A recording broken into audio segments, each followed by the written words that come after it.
ndarushe kandi ndaremerewe kubw'umutwaro nikoreye mwami Yesu tewe kuntabare kugira ngo nanjye nduhuke ndarushe kandi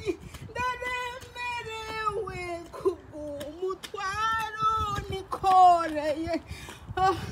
mwami Yesu tewe kuntabare kugira ngo nanjye nduhuke tumbere Yesu kubabarire nta yindi nzira wanyuramwo keretse inzira y'umusaraba ya yindi nsha Yesu yanyuze tumbere Yesu kubabarire nta yindi nzira wanyuramwo keretse inzira y'umusaraba ya yindi nsha Yesu yanyuze ndarushe kandi ndaremerewe kubw'umutwaro nikoreye mwami Yesu tewe kuntabare kugira ngo nanjye nduhuke mbega umuzigo undemereye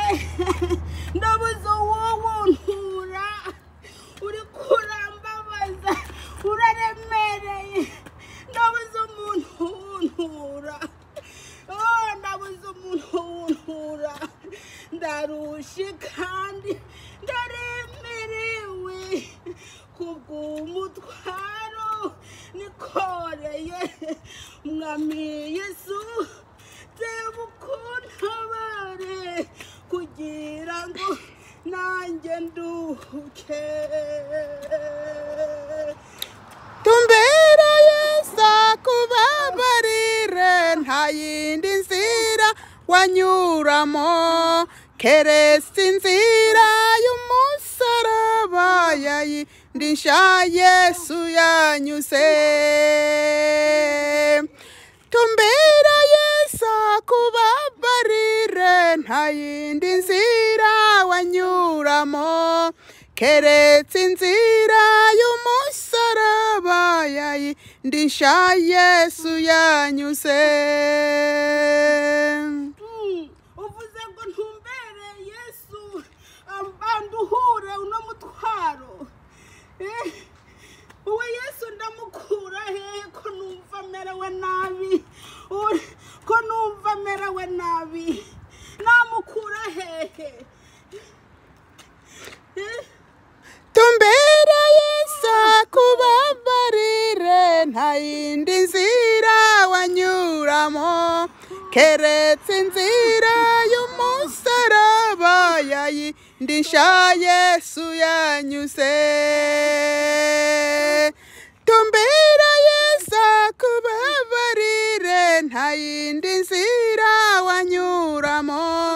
keretse inzira y'umusaraba ya yindi nsha Yesu yanyuze uyu Yesu se napfukamanga nkamuhamagara akambabarira ko mbona ku rushengero ari kure ese mpfukamye nkasaba imbabazi yankura uno mutwaro ko nagaragaje kuwikura bikanga nabigenza nte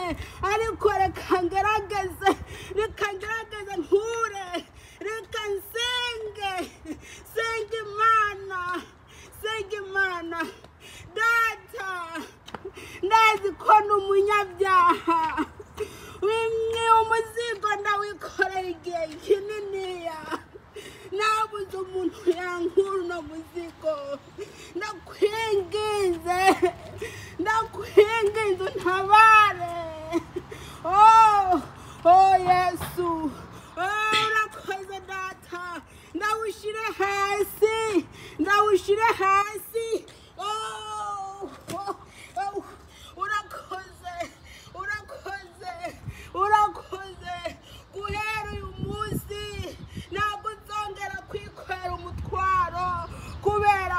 yesu awunkijije. Yesu yavuze ati abarushe n'abaremerewe ngo nimuze ndabaruhure. Yesu ankuyeho umuzigo, nanjye nzamukurikira, nanjye nzamukorera ubuzima bwanjye bwose.